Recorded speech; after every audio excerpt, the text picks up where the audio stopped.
And it got me thinking, because as I was getting ready to come down here, I thought, how do you really think about economic impact in a way that's really understandable? And I think a game like that really gives a good example. The Mountaineers won, and on the roster for the football team is about 120 players. All of us were excited to watch that game. People all over the country were watching the game on TV. And if you think about all that goes into having that game happen, it really is a good example of how to think about economic impact. So you have 120 players. Those players are supported by a huge athletic staff. Give or take 50, it's probably 150 actually, of people who in the athletics department who are supporting that team and other teams throughout the university.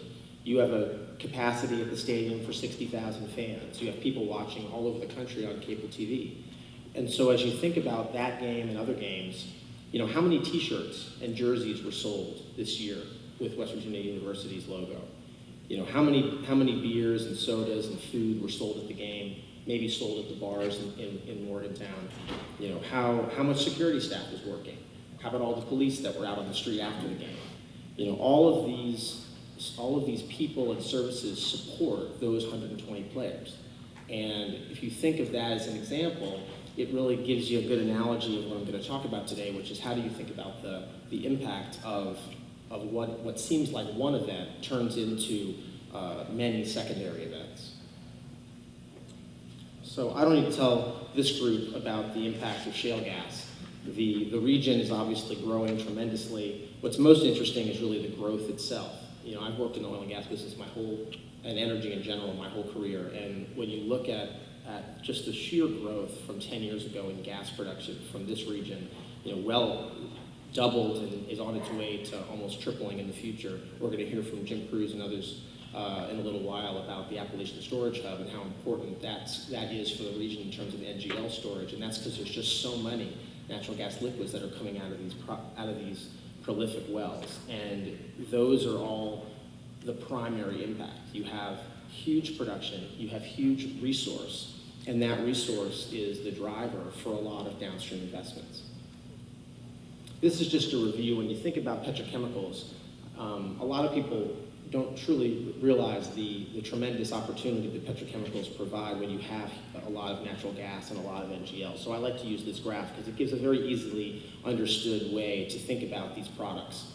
You really have methane, which is natural gas, the same natural gas you have in your stove, and it goes into a lot of products, primarily electric power generation, which we've talked a lot about the last couple days.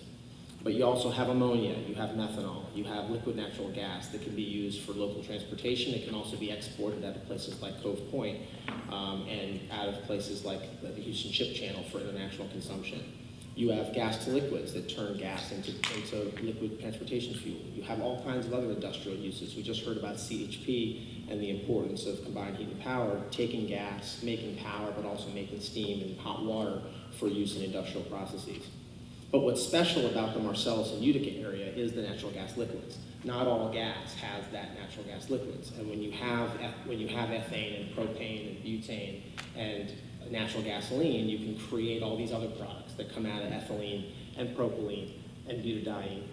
And this just gives you a sense. This is a graphic that Braskem put together a number of years ago, and I keep coming back to it because it's a good example. It really gives you a sense of all the products that come out of these, and each one of these streams is an opportunity to build a downstream plant. So you can ship your ethane or your propane or your butane out of the region and bring it to the U.S. Gulf Coast, bring it to international markets to convert these products into propylene and then into polypropylene, for example, or into butadiene and into rubber. Or you can build that rubber plant nearby, or you can build that propylene or ethylene cracker nearby. And so this just gives you a sense of all the products that can come out, and it's essentially a roadmap to all the different types of plants that you could eventually bring to the region, whether that's in West Virginia, in Pennsylvania, in Ohio, or in the Gulf Coast. It's hard to put your head around what $5 to $10 billion really looks like. This is a slide talking about the cracker project outside of Pittsburgh that Shell's putting together. It's a tremendous project, and there's another, ExxonMobil has a similar project in Portland, Texas. PTT is considering a project in Ohio.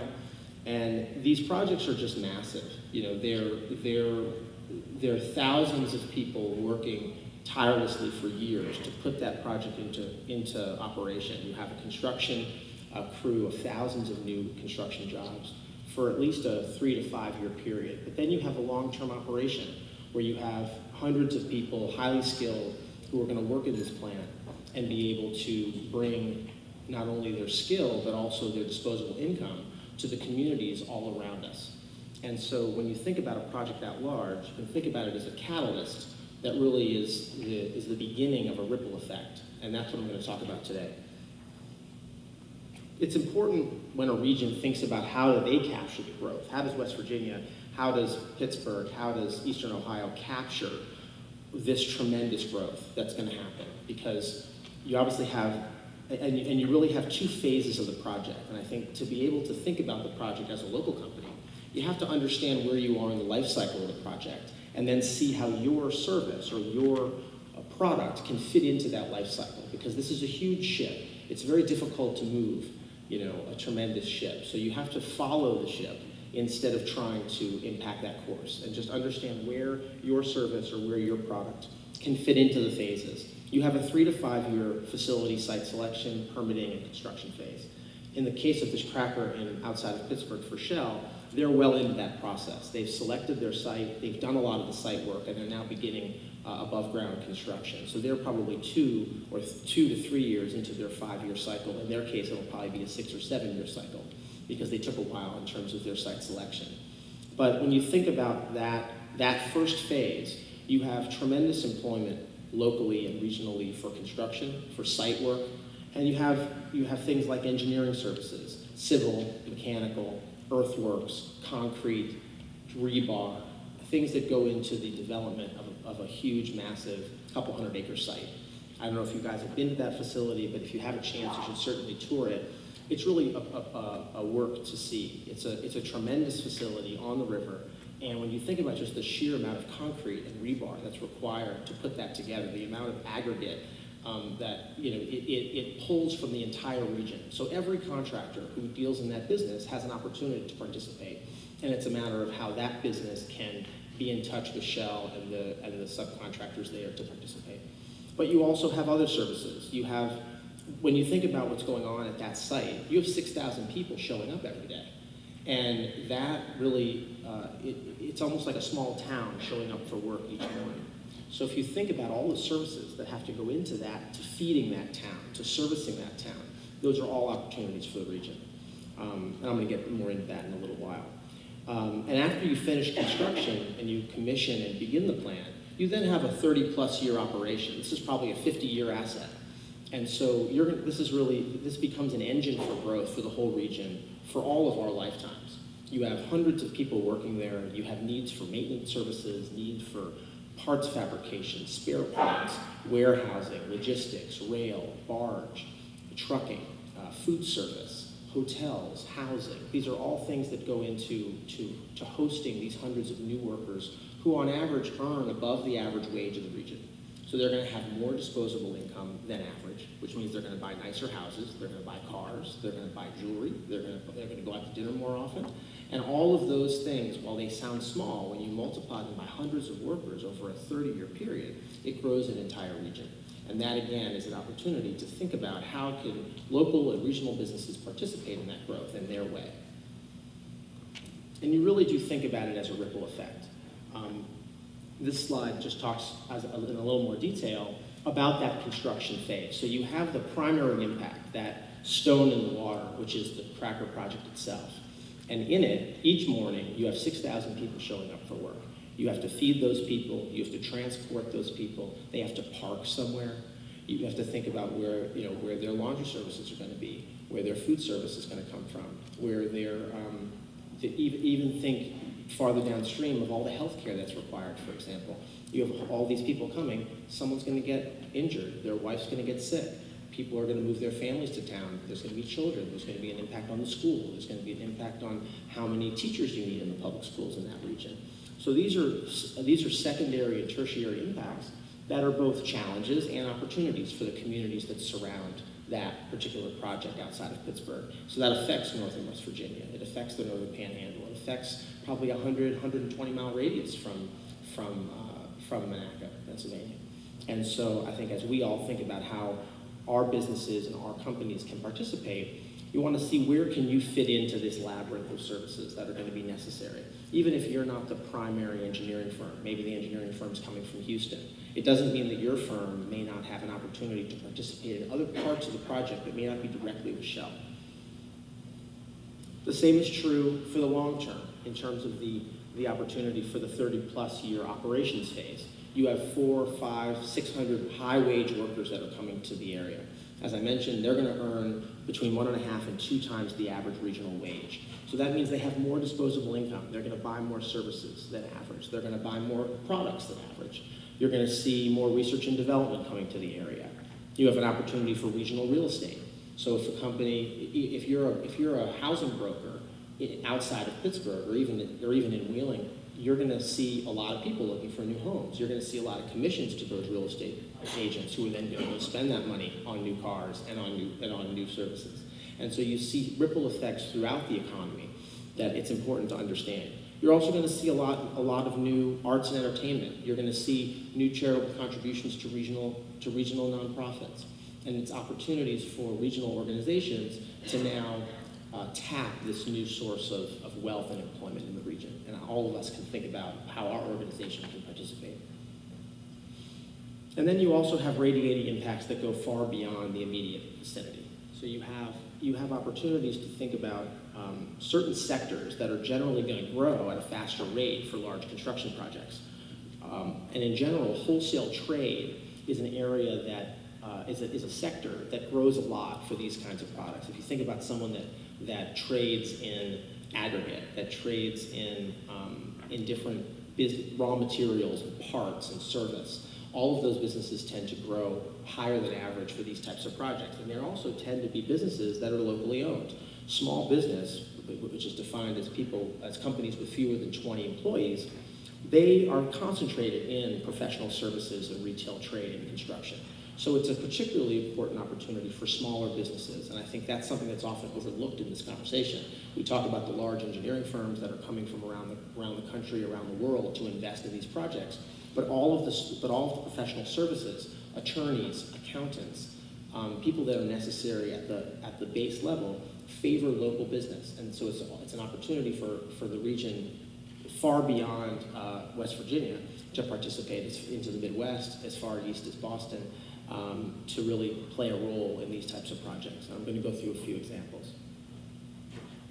One good example this is from a project that I recently worked on in Rochester, New York. This is for a consulting client. When you think about plastic pellets that are being created in the Pittsburgh area, those pellets turn into products. All of us have plastic bottles on the table, we have plastic cups outside. All of those are polyethylene or polypropylene products. Those pellets that are made in Pittsburgh are sent to a bottle plant that are then converted into a bottle or a bottle cap and then get on this table. So that may not happen right in Pittsburgh. It's going to happen in areas that are closer to market.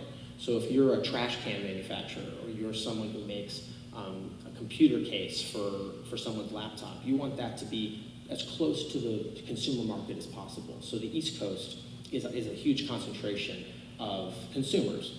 Rochester, New York is an example of where one of my clients identified as a real opportunity for a plastics converter cluster, an area where you might have an opportunity to ship pellets from these crackers in our region to a place like Rochester and have a whole cluster of plastics converters.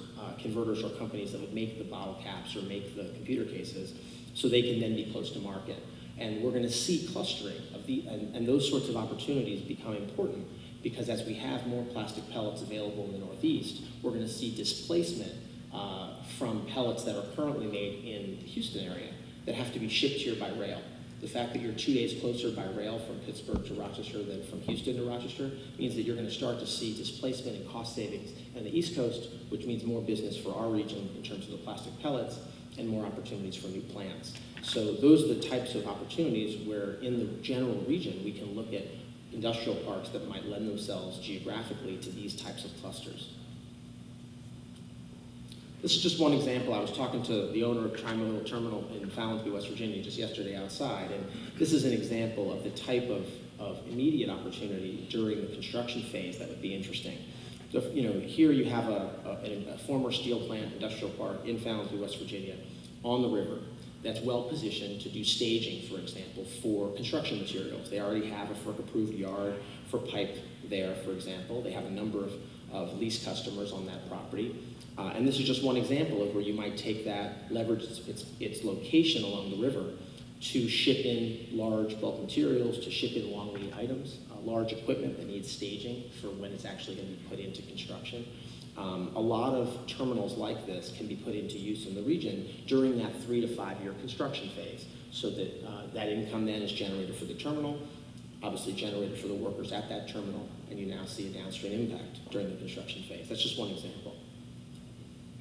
Another example might be in the long term looking at a plastics office cluster. So I talked about a plastics manufacturing cluster in Rochester, but you're also going to look at opportunities to have companies come into the region who work in the plastics business, because now that we have these crackers in the region, companies that serve and work with Shell or PTT, like catalyst manufacturers, like additives manufacturers that are used for what they call compounding in the region. You might also see, and you've already seen in the Pittsburgh area and Canonsburg, advanced manufacturing technology companies are beginning to come and work in the region because they want to be close to the source of plastics manufacturing. So GE just announced that their new additive manufacturing headquarters is going to be outside of Pittsburgh, and one of the reasons it's there is because they want to be close to the plastics manufacturing. So we can look for opportunities in this area, in West Virginia and area in general, for where you might have office parks that are well positioned to begin to make clusters of office work for companies that might open regional offices from Houston, open regional offices from Japan, who are in the plastics R&D business, for example. Something very similar. We've probably all been to Canonsburg before in Washington County, outside of Pittsburgh. I remember when that was essentially a farm when I was in high school, and that area there was nothing there except for Western Psych Hospital. And now you have pretty much every single oil field service company has a satellite office in that area. And why is that? Because Range Resources, Consol, and a number of upstream companies located their offices, began a cluster, and then all of these service companies wanted to work with Range Resources and wanted to work with Consol, so they began to cluster, and there grew Canonsburg. And the same is going to happen somewhere for downstream plastics services companies and downstream plastics technology companies. And the question is, where's that office park going to be? Could it be in Wheeling? Could it be in West Virginia? Is it going to be in Pennsylvania? Is it going to be in Ohio? And that's something that we can all think about how to bring to West Virginia. So finally, and I've talked about this a little bit already, to get involved, which I think it's really important for companies in the region and in this room to think about where they fit in this labyrinth of the development of these facilities. Everyone has a core business. Everyone has a service offering. And if you can understand where your service offering and where your core business fits within the timeline of this very large petrochemical project, you can find where your sweet spot is and how you can sell into it. That can be into Shell, but it can also be into some of the companies that support Shell. It can be some of the companies that support the logistics for Shell to construct. And long term, it could be the many, many businesses that are essentially going to support this community that's going to grow up around the cracker, because you're going to have 600 full-time workers making above average wages who want to consume lots of goods. And long term, that's going to be a new market for everyone's businesses. This is my shameless plug, just to give you a sense. This is the type of work that I work on often. Integrated Energy Advisors is a consulting firm that does a lot of work and focuses on energy and chemicals in the Northeast. And I work with companies that want to get involved in downstream projects. We do site selection for new downstream projects, but also work with companies that want to get involved in working with projects that have already been announced that are in development. So that's the type of work we do. It's the type of work that informs the analysis we just talked about, and I think there's a lot of opportunity in the region. It's a matter of finding where your sweet spot is and attacking it. So I'm happy to take questions.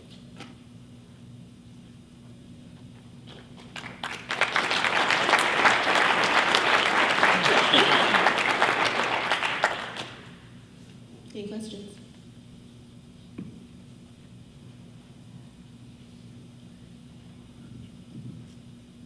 Yes, I really enjoyed your talk, Mr. Gradman. We live in a disposable society, and plastic bottles can be recycled. Most all the different plastics can be recycled, and rather than landfill or ending up in the ocean in a huge floating whatever it is out there in the Pacific. Does the plastics industry assist and promote recycling at all? And if not, why not? They do. Plastic bottles and just plastics in general can mostly be recycled. And I think what a lot of people don't realize is that it really depends on what type of plastic you're talking about. I know we heard from Martha Moore yesterday from the American Chemistry Council. They have a huge program, and it's actually been funded more in the last 2 years to focus on boosting recycling and recycling rates in the U.S. and abroad. And they've actually spent a fair amount of money also on the issue of ocean-borne waste plastic that's accumulating in the Pacific. So I would suggest looking on the American Chemistry Council's website and talking with folks from there, because they have pretty strong programs in place now. They're working with Dow, they're working with my former employer Braschem, they're working with a lot of plastics makers who fund that sort of work. In terms of recycling, years ago I worked on the development of a recycling plant. And the economics of recycling is very fascinating. You can mandate it, and of course municipalities pay for collection. But the biggest problem when you have with recycling is the cost of collection versus the cost of the commodity on the other end. And so in a pure business, about 25 to 30% of plastic generally gets recycled because it's economic to do so. And I think beyond that, it's a matter of public support to figure out how important that is for everyone. And so a lot of municipalities fund it. Every municipality and state does it differently. The days of kind of getting 5 cents back for bottles are sort of over now. People just want to recycle, so they put their stuff in their recycle bin. But the harder problem isn't the bottles. It's actually the what they call the engineered plastics. So it's plastics that aren't easily recycled. If you look at the bottom if you look at any plastic part, you'll see a number. And the 1s and 2s are easy to recycle. The 4s are easy to recycle. 3s are hard. And 3 through 7 is a particularly hard thing because they usually go into what's called mixed plastics. They end up being all jumbled together, and the separation of the plastics is very expensive. So you end up with kind of a jumbled mess. And so the best best way to recycle those plastics is usually through waste-to-energy combustion plants that do exist around the country and around the world. They can be controversial in certain jurisdictions, but that is a sort of a recycling of last resort. Anyone else? I'll actually respond to the gentleman's question. I just came back from Chicago Global Plastics Conference. Probably a third of that conference focused on recycling, and was huge as economic solutions. Dow, Nova, they're coming up with some real creative things. So the plastics industry is on top of that, and they're doing a lot. I was just blown away with what they're doing. To your talk, great stuff. What do you see would be, looking at it from a West Virginia standpoint, what could we best do to attract some of this business, some of these clusters that you're talking about? Do you see any barriers that we need to overcome as a state? I think your proximity puts you in a good place no matter what you do. I think you're within driving distance. Just to use the shell cracker as an example, you're within driving distance. The Northern Panhandle is already well positioned in terms of warehousing and logistics businesses that already exist and can expand with the plastics. I think often the most underappreciated area of opportunity is in a lot of the services that go into supporting construction and supporting operation long term. As I said, 6,000 people every day. It's like a small town showing up for work every day. So you have opportunity to work on the services to feed that crew, to house that crew. Just yesterday I was speaking with someone outside about how they're looking at permitting more RV parks, for example, to look at what they call temporary housing, but it's really sort of 3 to 5 year housing for folks that may not be from this area, who come up from the Gulf Coast to work on the project. That's a huge opportunity. Real estate in general, I think, is an opportunity both for temporary and permanent housing. Construction trades is an area. Certainly all of the construction trades, whether it's building materials, it's electricians, it's pipe fitters, those are really a limitless opportunity. There is and will be a huge demand for those types of trades. And I think the more you train young people in those trades, the more opportunity they're going to have. They're going to have work for a long time. When it comes to the clusters and looking at long term, I do think you have an opportunity for plastic clusters. One area that I think West Virginia gets in trouble is the fact that you have high rail rates in West Virginia, and plastic moves by rail.